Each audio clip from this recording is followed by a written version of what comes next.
Hoy vamos a estar tocando un tema que tiene que ver, yo creo que con nuestro día a día, tiene que ver con dónde estamos y hacia dónde vamos. La mayoría de los que están aquí, creo que alguna vez les he preguntado dónde te ves en un año, dónde te ves en 2 años, qué te ves haciendo en 3 años. Y a veces se los pregunto en la parte de pareja, se los pregunto en la parte laboral, se los pregunto en la parte del servicio a Dios, y a veces se quedan mirándome como, ¿por qué esta pregunta? Pero es que hay varias formas de vivir la vida, pero para vivir la vida hay que tener algo que se llama una visión. Una visión es a dónde quieres ir, y cuando estás en la vida cristiana es la visión que Dios te da. Y muchas veces andamos por la vida como, hay un dicho que dice, como vayan viniendo, vamos viendo. Pero como vayan viniendo, vamos viendo, no nos lleva a nada porque no tenemos como una motivación. Así que el tema de hoy tiene que ver un poco o mucho con esto. Si le preguntara a ustedes hoy, ¿dónde se ven en su vida personal en 2 años? ¿Qué pudieran decir? En 2 años, ¿dónde te ves en tu vida personal? Y si te digo en tu vida profesional, como en la parte de finanzas, en 2 años, ¿dónde vas a estar parado? Y si te lo digo en la parte emocional, en la parte familiar, si estás casado, en 2 años, ¿cómo te ves? Si estás soltero o soltera, en 2 años, ¿cómo te ves? Si tienes novio, en 2 años, ¿cómo te ves? Si estás recién casado, en 2 años, ¿cómo te ves? Si estás en bachillerato, en 2 años, ¿dónde te ves? ¿Se han hecho esa pregunta? Y ahora que estamos finalizando este año, ¿qué metas vemos para el año que viene? Yo particularmente en estos días ya estoy evaluando las metas que puse este año. Yo en este momento estoy viendo, en la parte personal tenía estas metas, en la parte ministerial tenía estas, en la laboral tenía estas. Y comienzo a ver. Pero todas estas metas que uno tiene, tienen que ver con una visión que cada uno tiene. Porque cada uno tiene una visión de vida. Hay quienes anhelan ser excelentes músicos, hay quienes anhelan ser excelentes periodistas, hay quienes anhelan ser excelentes artistas, hay quienes anhelan tener su negocio, hay quienes anhelan crecer en una empresa y ocupar cargos gerenciales. Hay quienes sencillamente anhelan una vida tranquila. Pero para todos esos anhelos y toda esa visión tiene que haber algo que se llama prioridades. Y tiene que haber prioridades correctas. A veces se nos pasa la semana y decimos, se me pasó la semana y no hice nada. Porque saben que hay cosas que son prioridades y hay cosas que son urgencias. Y muchas veces las urgencias nos llenan la semana. Y pasamos la semana resolviendo urgencias. Yo les he comentado varias veces que yo todos los lunes temprano dedico un tiempo para establecer las prioridades de la semana. Y una vez que las tengo establecidas, dentro de las mismas prioridades digo, lo más importante son estas 2 o 3 cosas. Después que haga estas 2 o 3 cosas, puedo hacer el resto. Y después que la tengo, le oro a Dios, pues. Si están bien las mías y las endereza a Dios, es mejor todavía. Pero habría que ver cómo estamos nosotros con nuestras prioridades. A mí me encanta este tema porque este tema dice mucho de nuestro corazón. ¿Qué es lo que para nosotros es prioritario? ¿Qué es lo que para mí es más importante? Si hoy me preguntaran ¿hacia dónde vas?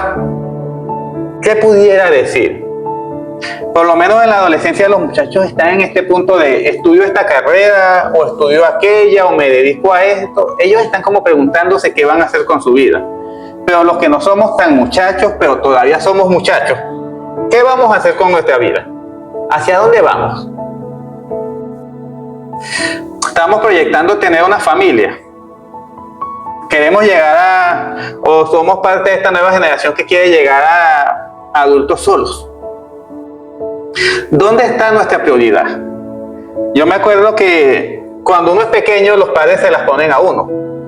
Y yo me acuerdo que mi mamá tenía unas prioridades muy claras con nosotros, y era que quería que todos fuéramos profesionales. Y para ser profesionales, ella estaba clara que nosotros teníamos que estudiar. Mi mamá estaba clara en que teníamos que sacar buenas notas. Con buenas notas íbamos a tener un buen promedio o media de notas, y con un buen promedio o media de notas íbamos a ir a una universidad. Y eso implicaba que desde primaria teníamos que sacar buenas notas para poder acceder a los mejores liceos o los mejores colegios. Y mi mamá lo decía, y lo decía, y no solo lo decía, lo ejecutaba. Nosotros, le comentaba en estos días a mi hija que a veces piensa que nosotros como que somos un poco fuertes, que nosotros, yo entraba a la escuela a las 7, teníamos que salir a las 6 y algo para la escuela, y yo era muy lento comiendo, de manera que a mí me paraban como a las 5 de la mañana para que estuviera nivelado con todos a la hora de terminar de comer. Me despertaba mi abuela, y si yo no me paraba a las 5, yo sabía qué consecuencia venía. Había algo que le llamaban el legendario cuero de la justicia, que nadie quería probarlo tempranas horas de la mañana. Entonces yo sabía, yo no me paro a la hora, a mí no me van a regañar, no me van a gritar, no me van a decir, Luisito, venga y siéntese. No. Y una vez, cuero de la justicia. Entonces yo sabía que temprano iba a desayunar. Salía a las 12. Si a la 1 yo no había llegado a la casa, a mí no me iban a preguntar. Legendario. A la 1 estaba comiendo. Antes de las 2 tenía que estar con el paño para irme a bañar. Y ustedes sabían qué pasaba si eran las 2 y yo todavía estaba en la mesa. A las 3 tenía que estar haciendo la tarea, que tenía que terminar antes de las 5, porque había oficios que hacer en la casa. Pero a través del cuero de la justicia se fue generando, no vamos a decir que fue la mejor manera, pero se fue generando una disciplina de que a los lugares se llega temprano, que todavía mantengo. Los que me conocen saben que soy exageradamente puntual. A veces cuando me invitan a las fiestas termino siendo el que coloca las sillas y los globos. A veces a mi hija y a mi esposo no les gusta ir conmigo temprano porque saben que si a mí me dicen que la fiesta es a las 5, es a las 5, aunque comience a las 6.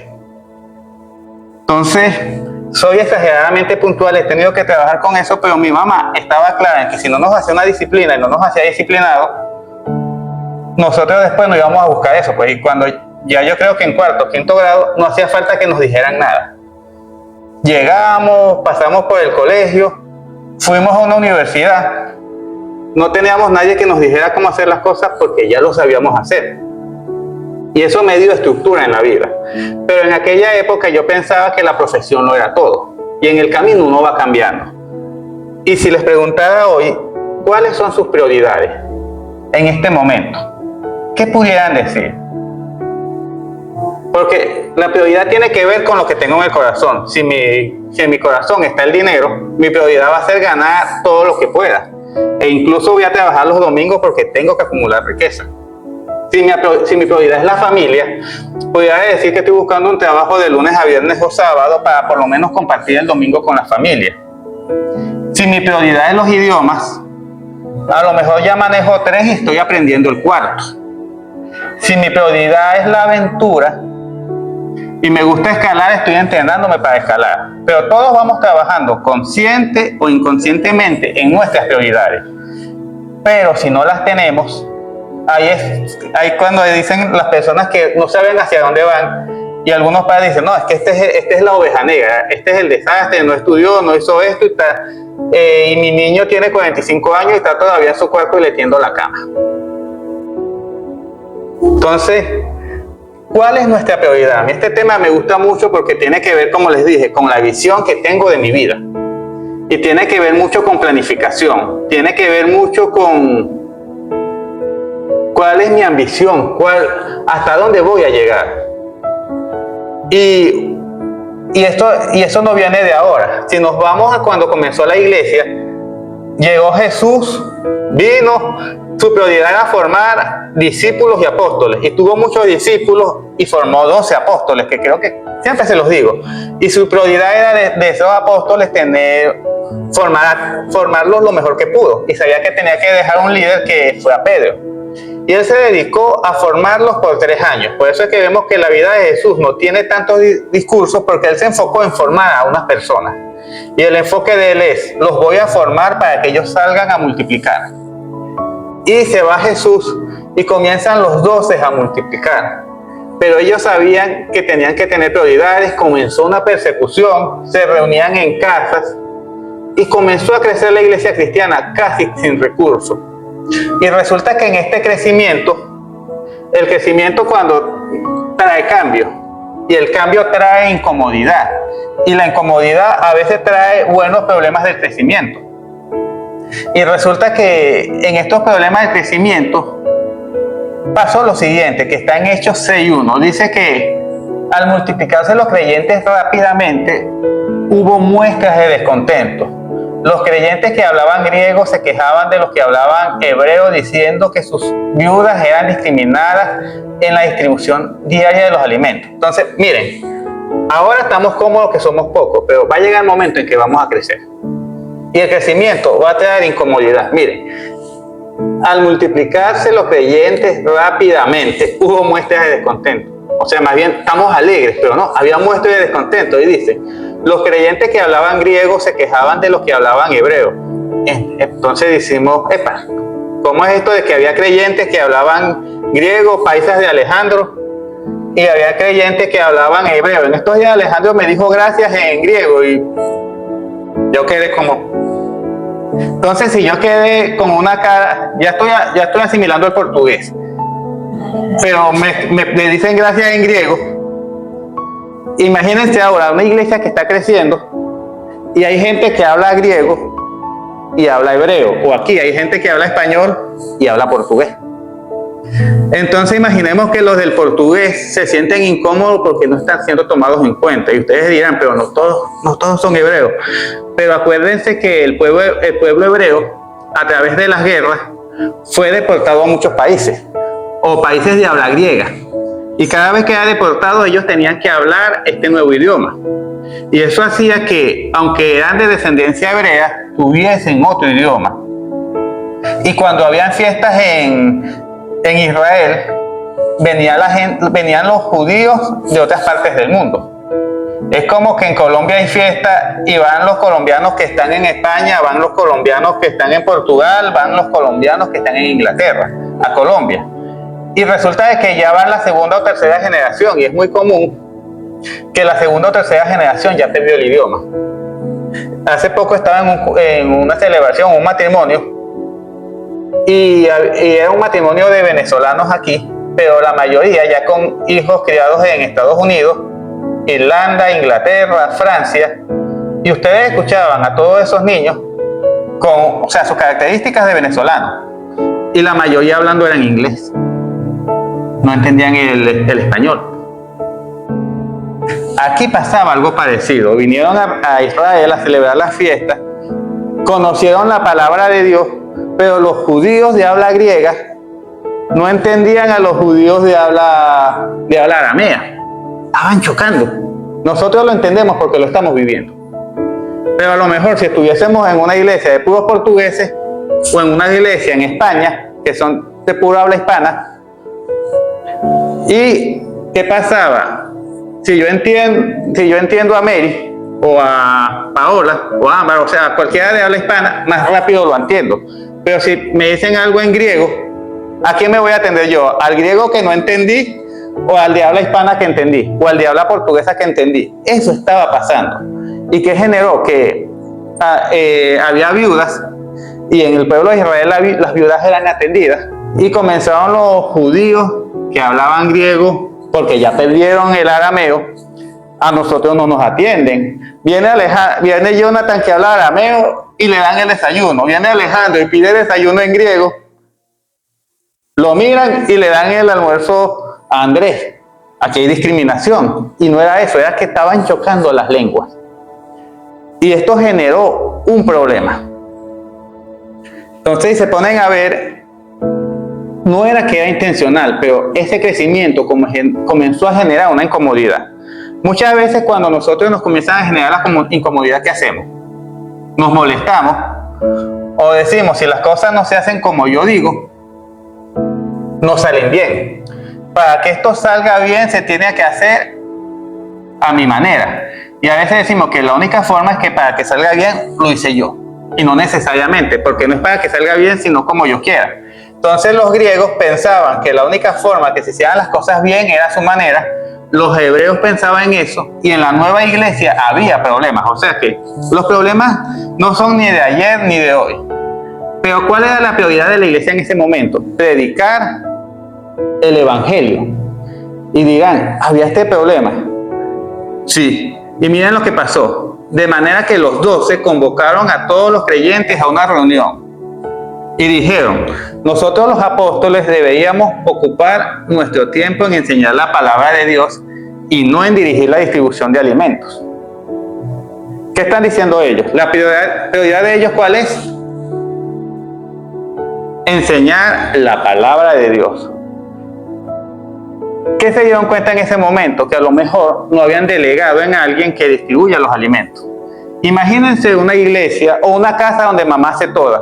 Una casa donde mamá es la que hace el desayuno, hace el almuerzo, hace la cena, lava la loza, limpia el piso, plancha. Tiene que atender al esposo y a los hijos. ¿Cómo llega esta mamá al día sábado? Y llega el esposo y el sábado se va a jugar. ¿Cómo creen ustedes que está esa mamá? Está estresada. La idea es que a los hijos poco a poco les vayamos colocando responsabilidades que cuando están pequeños a lo mejor es jugar, después ya tiende tu cama, después ya guarda tus cosas, después hijo o hija, lava la loza, después hijo o hija, puedes hacer el desayuno. A medida que vamos delegando, como que todo se va calmando, ¿verdad? Entonces mi mamá no solo a nosotros con eso nos colocaba a hacer las tareas, sino que llegó un momento en que yo era el encargado en la casa de lavar la loza del desayuno, del almuerzo y de la cena. Si las lozas estaban sucias, los platos estaban sucios o mal lavados, ¿de quién era la responsabilidad? Era mía. Mi hermano mayor era el responsable de que la casa estuviese limpia, él era el que barría. Por eso es que a lo mejor ahora mi hija está entendiendo por qué mi papá barre mal y lava también la loza. Pero es que yo soy especialista en lavar loza. Porque a mí me dijeron desde pequeño, su oficio va a ser lavar loza.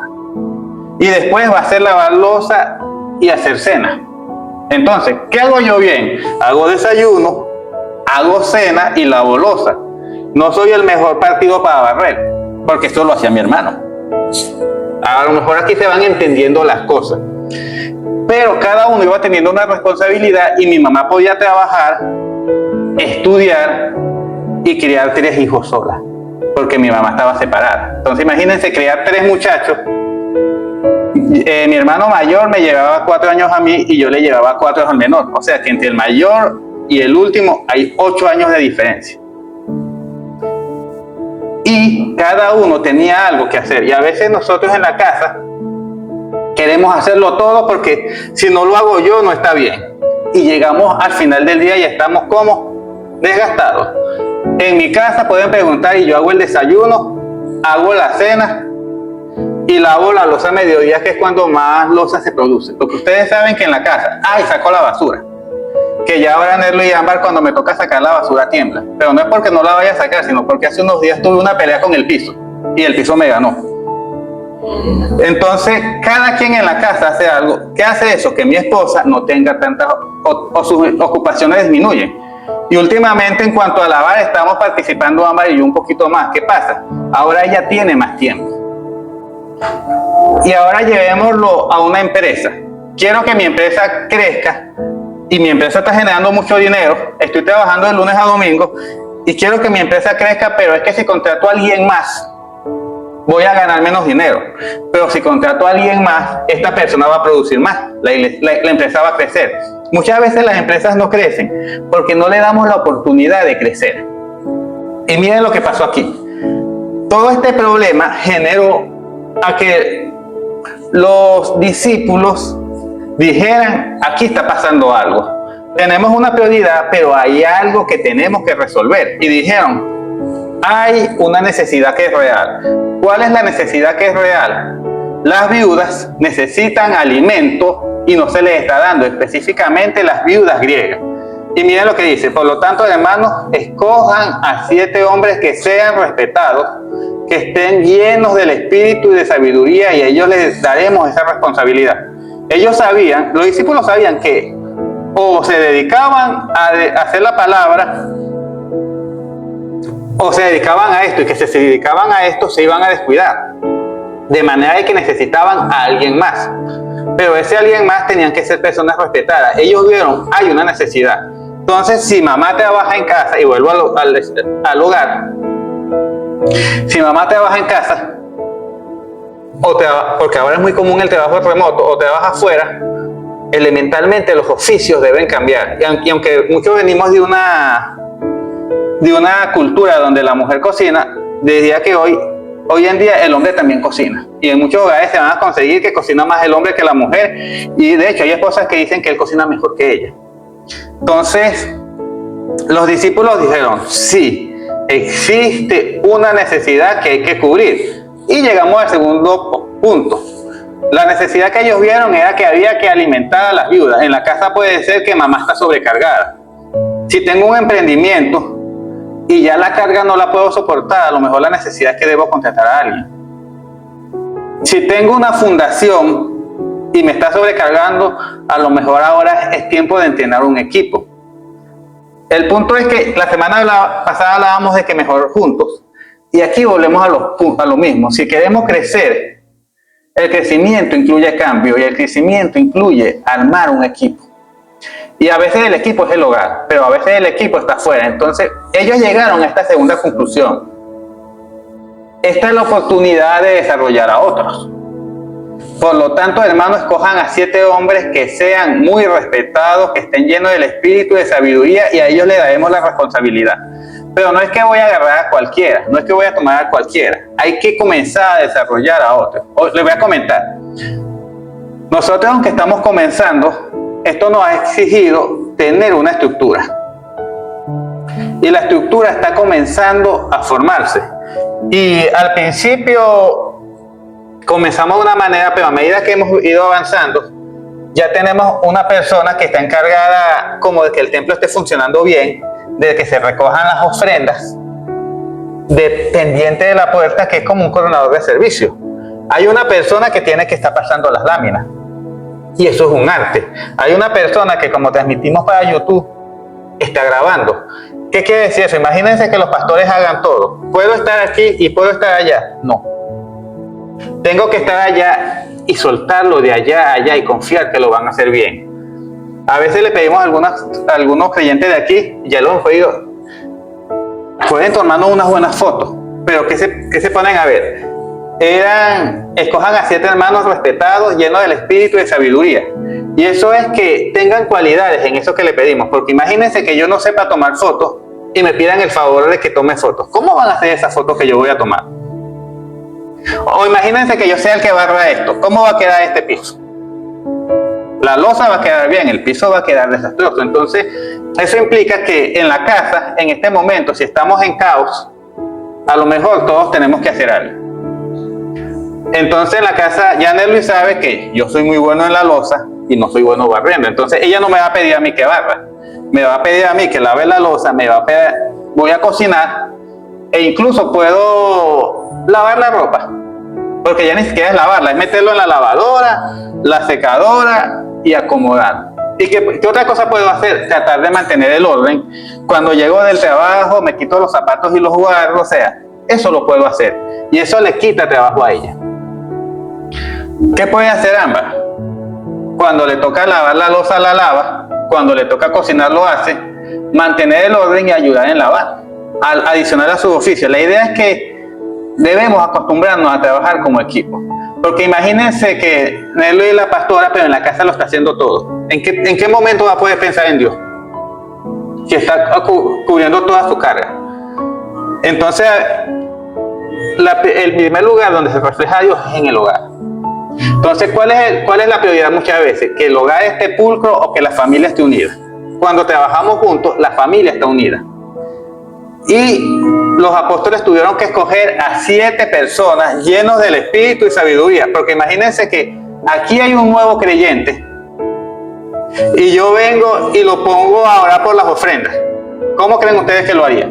Primero puede ser que le dé vergüenza, o si lo hace va a hacer cualquier cosa menos una oración por las ofrendas.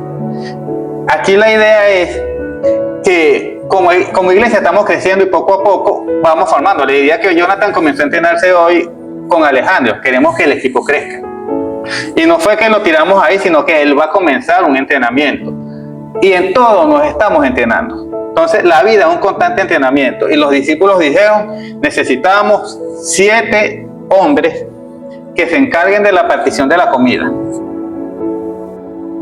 ¿Y qué hicieron ellos? Ellos se enfocaron en sus prioridades, porque dijeron, nosotros los apóstoles podemos dedicar nuestro tiempo a la oración y enseñar la palabra, mientras las otras 7 personas se van a dedicar de repartir la comida a todo el que lo necesite. Entonces, todo el que necesite está recibiendo comida, mientras ellos están dedicados a la palabra y se ponen a ver, aquí Nerlo está con los niños afuera, los niños están entendiendo la palabra, Mary está coordinando el servicio, aquí tenemos a Ámbar, a Alejandro y a Jonathan en esto, y eso me permite a mí aquí estar dedicado a la palabra.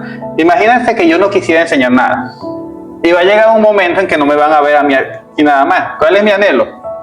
En un tiempo que la primera semana la doy yo, la segunda semana la da otra persona, la tercera otra persona, y poder estar ayudando a otros. Entonces, la idea es que estemos claros en qué hay prioridades y que nos preguntamos, ¿cuál es mi prioridad? ¿Y qué estoy haciendo yo para eso? Quiero montar un taller mecánico. Una de las prioridades es tener las herramientas y tener un buen kick. Y eso implica que como trabajo de lunes a viernes, voy a atender a los clientes, será los fines de semana, ¿verdad? Y voy atendiendo y voy ganando y ganando clientes. Pero va a llegar un momento en que a lo mejor voy a tener muchos clientes en mi taller mecánico andante y voy a tener que comenzar a entrenar a un ayudante. Tenemos que estar, si queremos llegar a grande, o pensar en grande o tener grandes metas, tenemos que estar claros en que vamos a tener un equipo y que nuestra prioridad hay que entrenar a alguien. Solos no vamos a poder. Un hogar no se lleva solo o sola. Una iglesia no se lleva solo. Una fundación no se lleva solo. Una empresa no se lleva sola. Todo se hace con compañía. Entonces tenemos que saber delegar. Tenemos que saber escoger la persona que delegamos. Tenemos que saber enseñar. ¿Qué tantas cosas tenemos que saber? Entonces, esto dice aquí, afirmaron y autorizaron públicamente. Los 7 hombres fueron presentados ante los apóstoles, quienes oraron por ellos y les impusieron las manos. A los que están aquí, nosotros tenemos un nivel de capacitación y cada cierto tiempo entrenamos a las personas y luego que las entrenamos, las presentamos a la iglesia. En un acto, si se ponen a ver, estamos cumpliendo, es la escritura. En un acto público, un domingo, pasamos a los padres espirituales, les comento que estamos por terminar el taller de líderes y en 1 o 2 semanas vamos a llamar aquí a los nuevos padres espirituales y líderes y vamos a orar por ellos y les vamos a imponer las manos. Y lo que estamos haciendo no fue inventado por nosotros, o sea, está ahí. ¿Por qué? Porque necesitamos líderes que atiendan los grupos de cuidado. En la medida que tengamos líderes que atiendan los grupos de cuidados, nosotros podemos dedicarnos o a abrir más grupos o a formar más líderes. Entonces, por ahora, los pastores atienden los grupos, pero va a llegar un momento en que todos los grupos van a tener un líder muy bueno al frente, porque tenemos, gracias a Dios, gente muy buena. Pero ¿qué hacemos? Formamos a las personas y luego en público los empoderamos, o lo que les estoy comentando. Ya ustedes saben aquí que Alejandro, Ámbar, Santiago, y ahora que estamos incorporando a Jonathan, son los que se encargan de que nos puedan ver en YouTube y de que se transmita esto. Sabemos que Mary siempre está pendiente de que la Santa Cena esté en su puesto. Pronto va a tener ayuda. Sabemos que Nerlo está con los niños, pronto va a tener ayuda. Pero sabemos que hay alguien en cada puesto que se formó para estar en eso.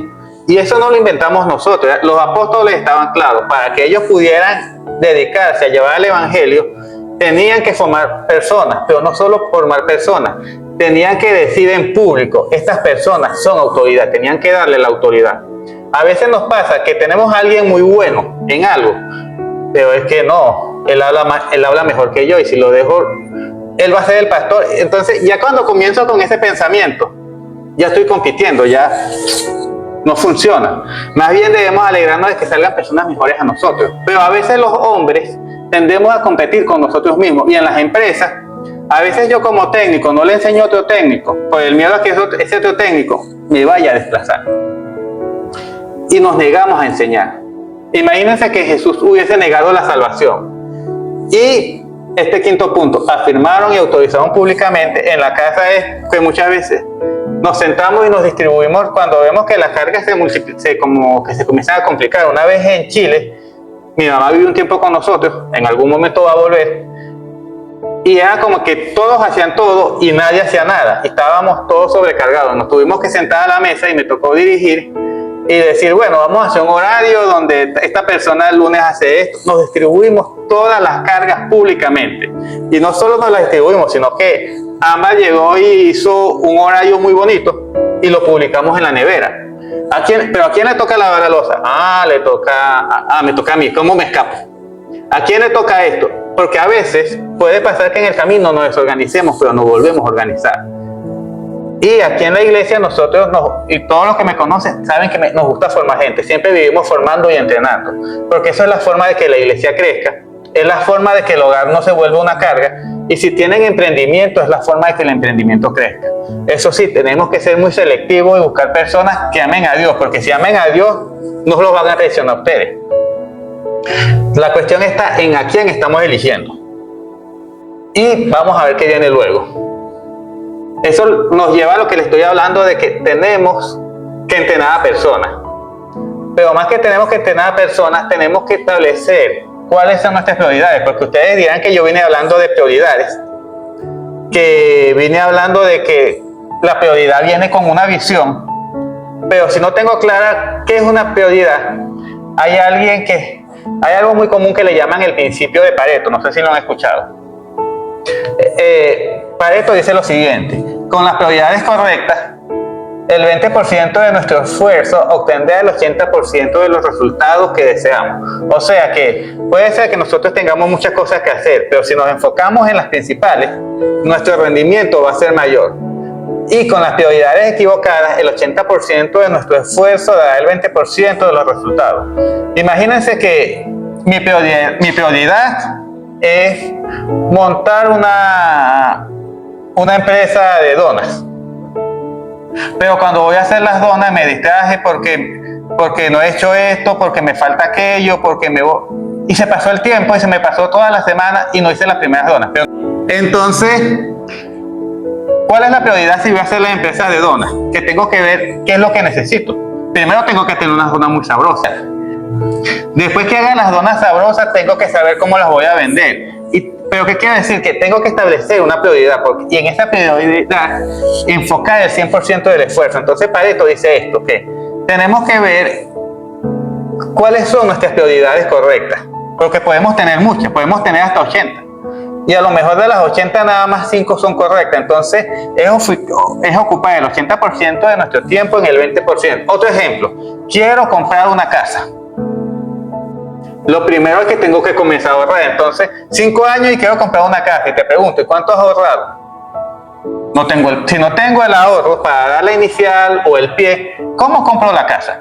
Primero tengo que comenzar por ahorrar y ver en cuánto tiempo puedo tener lo que se necesita para.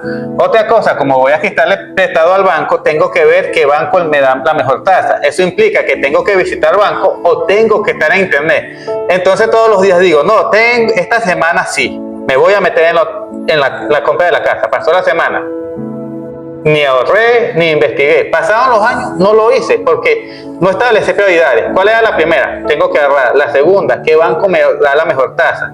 La tercera, si ya estoy ahorrando, ir al banco a que me dé los recaudos. Tomo los recaudos. ¿Cuál es el más difícil de sacar?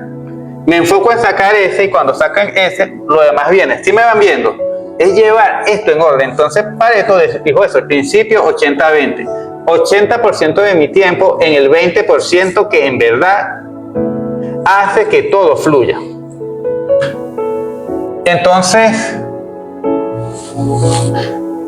tenemos que establecer tenemos que ser responsables. ¿Qué depende de mí? En el caso de la casa, depende de mi ahorrar, y depende de mí meterme a revisar en el banco. Depende de mí la fórmula de las donas, y depende de mí cómo voy a publicitarlas. Estoy claro con la responsabilidad de resultados. ¿Qué cosa me da el máximo por lo que yo doy a cambio? Entonces, ¿qué resultado espero? O sea, ¿cómo hago que estas donas rindan? ¿Cómo hago para ahorrar, que me sienta bien? ¿Qué tengo que quitar? Yo me acuerdo cuando Nelu y yo decidimos comprar una casa en Venezuela, a nosotros nos gustaba comer todas las noches en la calle y teníamos nuestros lugares. Aquí comíamos esta comida, allá comíamos otra y dijimos, si queremos ahorrar, tenemos que tener un presupuesto y alto. Y lo primero que nos quitamos fue todas las salidas a la calle. Entonces cada vez que nos provocaba una salida, mirábamos y decíamos, queremos comprar la casa. Vasito con agua, vasito con jugo, una cena sencilla. Es que me provoca esta comida, esta pizza. Queremos comprar la casa. Que me provoca esto, queremos comprar la casa. Éramos responsables. ¿Cuál era el resultado? Ahorrando esta velocidad podíamos llegar al pie. ¿Cuál es la recompensa? Lo que me produce satisfacción. ¿Cuál va a ser mi recompensa? Compré la casa. ¿Cuál va a ser mi recompensa? Comencé la venta de donas o ya no solo las vendo online, sino que ya tengo el local. Entonces, es responsabilidad de nosotros establecer cuál es nuestra prioridad. Entonces, a veces hoy decimos, quiero ser cantante. Mañana quiero ser ingeniero. Pasado mañana, no, yo soy bueno cocinando. Y a los días me ven, no, ahora estoy en los negocios online. ¿Será que pegué en algo? Voy dando. ¿Qué quiere decir? En la vida requiere algo que se llama constancia. Por eso es que dicen, la vida es de los constantes y no de los brillantes. Yo puedo ser muy brillante, pero soy perezoso o no tengo estructura. Una vez conocí a unos novios que ya no están juntos. Y ellos estudiaban ingeniería civil, ingeniería de construcción. Él era brillante, él no necesitaba estudiar. Y ella era constante. Resulta que se hicieron novios en la universidad, pero como él no necesitaba estudiar porque era tan brillante, él con ver la clase ya estaba. Y se confiaba tanto que comenzó a repetir. Brillante, pero no le sirvió de nada lo brillante. Ella no era tan brillante como él, o sea, no tenía su mismo coeficiente, pero era muy constante. La carrera se sacaba en 5 años, ella la sacó en 4 años y medio. Ella fue muy constante, tenía un plan, ella decía, no, yo no tengo la capacidad que él tiene para los cálculos, para la física o para esto, y yo tengo que estudiar más. Y ella tenía una estructura, tenía un horario, tenía una disciplina, y en 4 años y medio se graduó. Él se graduó como a los 7 años. Entonces, ella tenía clara su responsabilidad, ella sabía que los esfuerzos generan resultados y que al final iba a tener una recompensa. Se graduó de ingeniero en 4 años y medio. ¿Qué les quiero decir con esto? Todo lo que vamos a hacer en la vida requiere sacrificio, pero a veces no queremos el sacrificio, sino que queremos la recompensa sin pasar por un resultado y por una responsabilidad. ¿Cuál es tu proyecto? Me voy a casar. A veces yo le digo a los novios, no se preocupen tanto por las fiestas, enfóquense en la luna de miel. La gente en la fiesta siempre va a llegar el que va a disfrutar, siempre va a llegar el que va a criticar, siempre va a llegar el que no se siente a gusto. De manera que los que inviertan en la fiesta, al fin y al cabo, ¿de quién es el matrimonio? De ustedes. Bueno, ellos verán si lo toman o no, pero una fiesta sencilla, pero una luna de miel que los dos se merezcan. Y comiencen a planificarlo con tiempo. El que los ama va por amarlos a ustedes, no por la comida que le van a dar. No va por lo bonito, va porque los ama a ustedes que se están casando. Y siempre se los digo a los novios, ellos verán si lo toman o no lo toman. Y si tengo al tío complejo que critica mucho, tío, ahí está mi reunión, usted verá y nada más puede venir tanto. Verán si van o no van, pero las prioridades nos marcan la diferencia. Y esto nos lleva a lo siguiente, que podemos tener prioridades equivocadas. Entonces de repente mi prioridad está donde no debe estar. De repente mi prioridad se aleja de lo importante. Y hemos hablado de prioridades en el trabajo, hemos hablado de prioridades en el hogar. Pero si queremos y amamos a Dios, ¿cuál debe ser nuestra prioridad? ¿Cuál es la prioridad de alguien que ama a Dios? Entonces a veces nos pasa que hay personas o cosas que son más importantes que amar a Dios. Cuando amamos a Dios, todo se alinea. Porque si usted consigue una persona que ama a Dios y usted ama a Dios, aún en una crisis como los dos aman a Dios y buscan a Dios, los dos están buscando a Dios, se van a cruzar. Pero si ninguno busca a Dios, se van a separar. Entonces, ¿quién es más importante para nosotros que Dios? ¿Hay algo que está sustituyendo a Dios? Y parece tonto, pero al equivocar nuestras prioridades espirituales, todas las demás se desordenan. Y a veces nos pasa eso, que una vez conocí a alguien que me dijo, no, primero me voy a establecer económicamente y cuando esté económicamente bien, busco de Dios. Lamentablemente está divorciado. Porque trabajó tanto que descuidó el hogar. Y su esposa quería estar con él, pero él no quería estar con ella. Y había alguien que comenzó a atender las necesidades que ella tenía.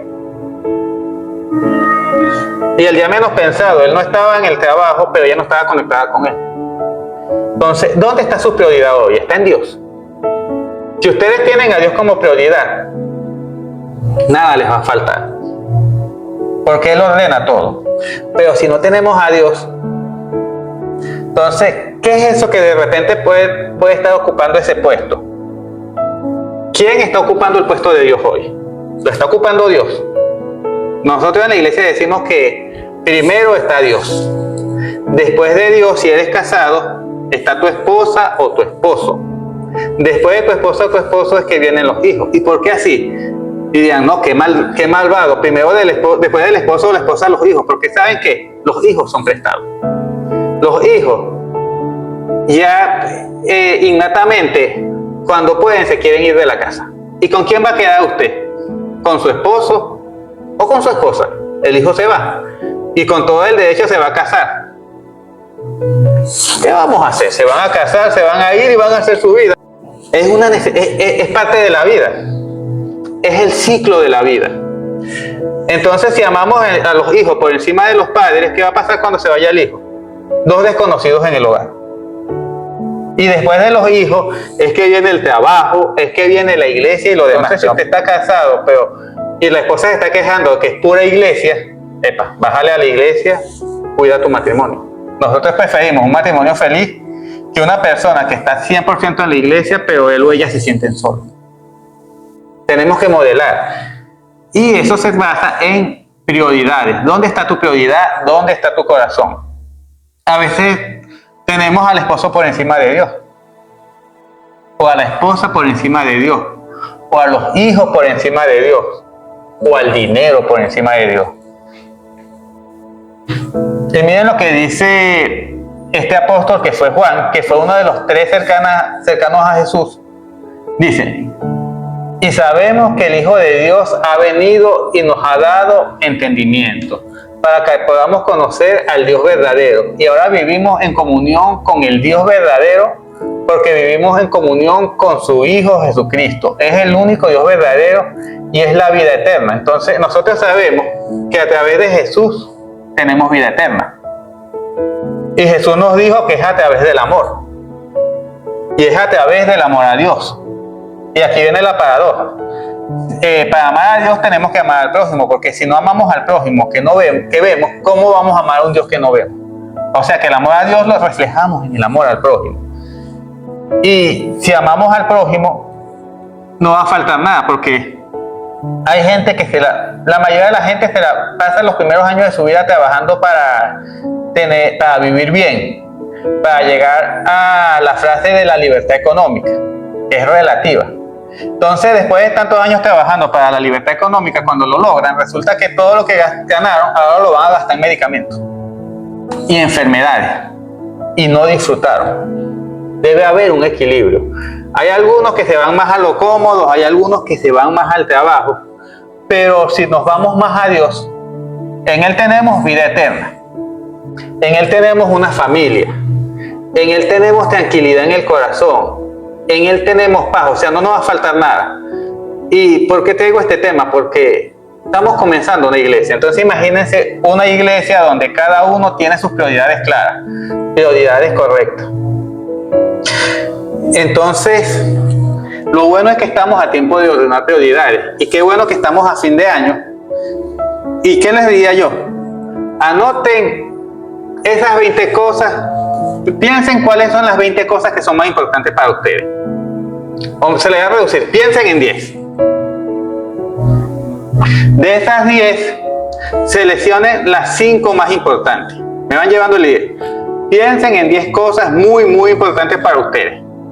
Bien sea en el negocio, bien sea con Dios o con la familia. Pero piensen en 10. Y anótenlas.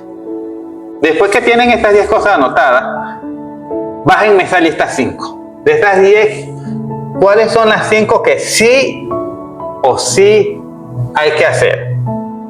Y de esas 5, seleccionen 2. Esas 2 son las fundamentales para que las 10 o 20 se hagan. Comiencen por esas 2.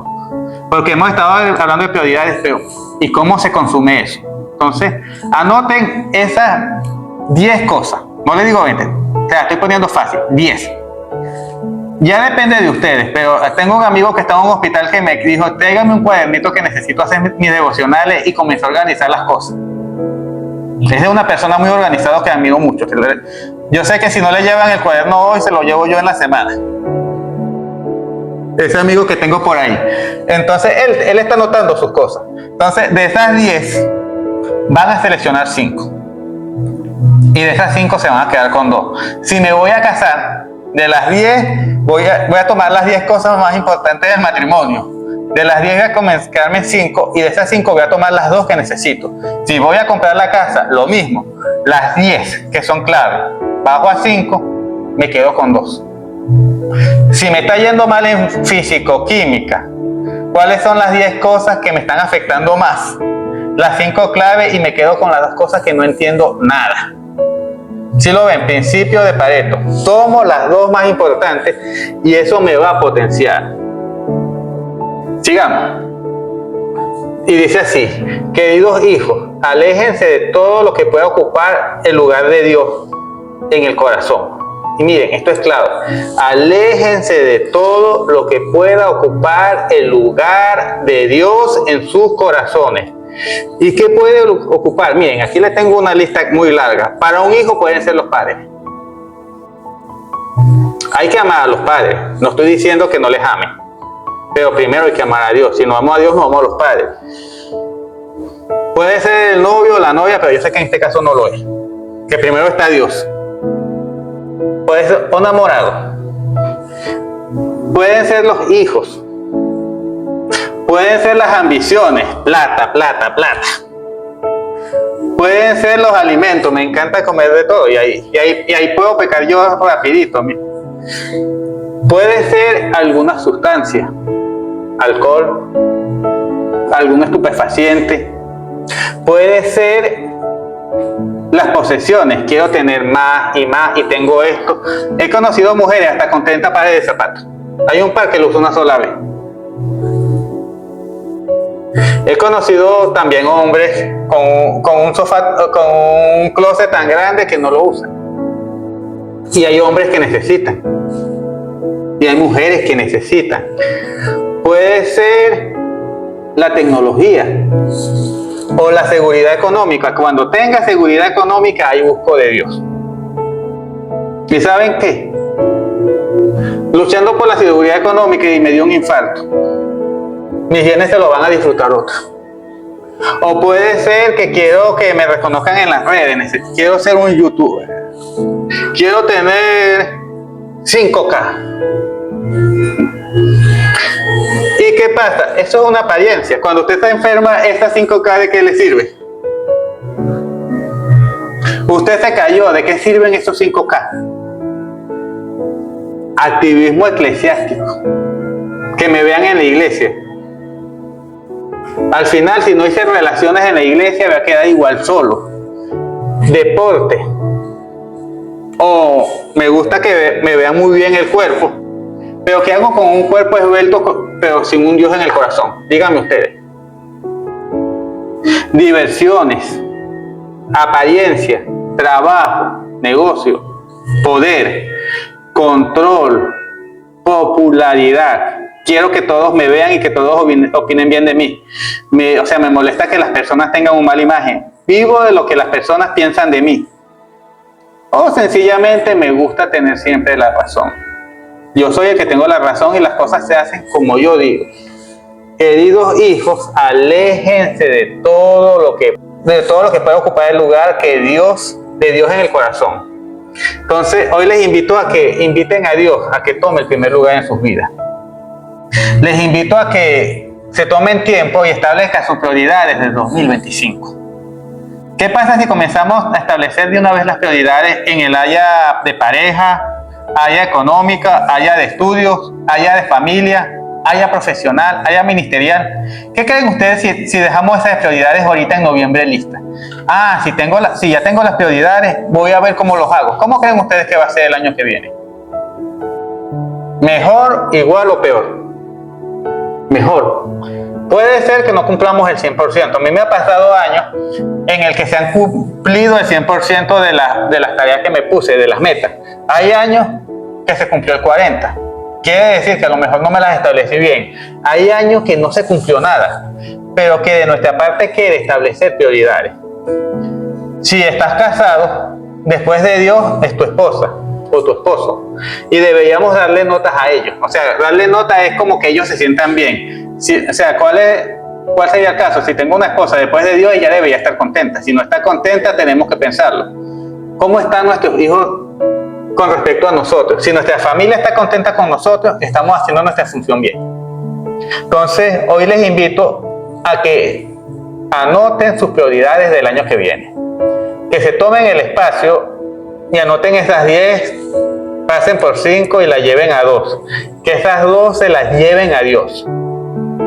Y que puedan establecer cuál es su prioridad más importante. Pero que no olviden que si Dios no está en esa ecuación matemática, esto no va a funcionar. Por eso hoy nos tomamos el tiempo de hablar de prioridades. Y lo hicimos después de Mejor Juntos. ¿Por qué? Porque en esta prioridad vamos a necesitar equipo. Hemos tratado de como venir equipándonos durante todo este año para que la familia se fortalezca. Porque si la familia se fortalece, también la iglesia se fortalece, que es una familia. Y estamos haciendo la planta. O sea, en este momento no se ve nada. Al principio no se ve el edificio. Pero si las bases se hacen fuertes, ese edificio va hacia arriba. Y eso es lo que queremos, unas bases sólidas. Bueno, les invito a que oremos hoy y que le pidamos a Dios que nos dé claridad en cuáles van a ser nuestras prioridades del 2025, porque ya estamos en cuenta regresiva. Entonces, de hecho, la semana que viene vamos a comenzar con una serie que tiene que ver con esto y se llama Mejores Decisiones, Menos Arrepentimiento. ¿Qué queremos? Que ustedes establezcan bien sus prioridades y que decidan sabiamente. Queremos es que esta iglesia crezca fuerte, pero que sobre todo ustedes sean familias sanas. Entonces, sin más preámbulo, vamos a orar. Señor, te doy gracias por todos los que están aquí, te doy gracias por los que no han podido venir hoy, te doy gracias porque nos has permitido crecer a lo largo del año como iglesia, te doy gracias por las personas que han dado el paso para servir, te doy gracias, Señor, porque este año la prioridad ha sido que se forme una base para tu iglesia y creo que nos has respondido y te damos gracias por eso. Te pido, Señor, que a todos y cada uno de los que estamos aquí, Padre, nos muestres cuáles son nuestras prioridades. Te pedimos perdón, Señor, si en algún momento nuestro corazón puso la prioridad donde no estaba. Queremos que nuestra prioridad sea amarte. Te pedimos, Señor, perdón si nuestra prioridad tuvo que ver con algo que no tenía que ver contigo. Y te pedimos hoy, ordena nuestro corazón, ordena nuestras prioridades. Señor, queremos que el año del 2025 sea un año de bendiciones, sea un año de crecimiento y sea un año de fortalecimiento. Por eso, Señor, queremos que nos enseñes a tomar las mejores prioridades. En tus manos colocamos nuestras vidas, en tus manos colocamos la semana y en tus manos colocamos el fin de año. Te amamos, Padre. Amén. Bueno, que tengan feliz domingo. Dios les bendiga.